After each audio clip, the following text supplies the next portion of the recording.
Hi friends, இன்றைக்கி ஒரு சூப்பரான டிஷ் தான் பார்க்க போகிறோம். வாங்க எப்படி பண்ணுறதுன்னு பார்க்கலாம். இந்த பன்னீர் நானே வீட்டில் என்னுடைய கைப்பட பண்ணது ஃப்ரெண்ட்ஸ்.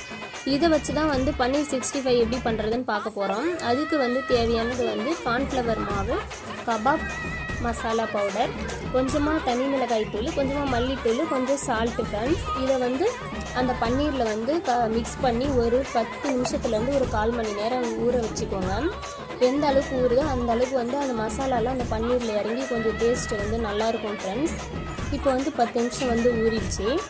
இந்த டைமில் பொரிச்சு எடுத்துக்கலாம் ஃப்ரெண்ட்ஸ். இப்போ பாருங்கள், ரொம்பவே சூப்பராக டேஸ்ட்டாக இருந்துச்சு. இது நான் ஃபஸ்ட் டைம் பண்ணது, அதனால் கம்மியான குவான்டிட்டியில் தான் பண்ணியிருந்தேன். டமோட்டோ சாஸில் வச்சு தொட்டு சாப்பிட்டு பார்த்தா டேஸ்ட்டு ஃப்ரெண்ட்ஸ், ரொம்பவே சூப்பராக இருந்துச்சு. நீங்களும் ட்ரை பண்ணி பார்த்துட்டு கமெண்டில் சொல்லுங்கள். இந்த வீடியோ உங்களுக்கு பிடிக்கும்னு நினைக்கிறேன். பிடிச்சிருந்தா ஒரு லைக் பண்ணுங்கள். அப்புறம் என்னோடய சேனலை சப்ஸ்கிரைப் பண்ணிக்கோங்க ஃப்ரெண்ட்ஸ். டாட்டா.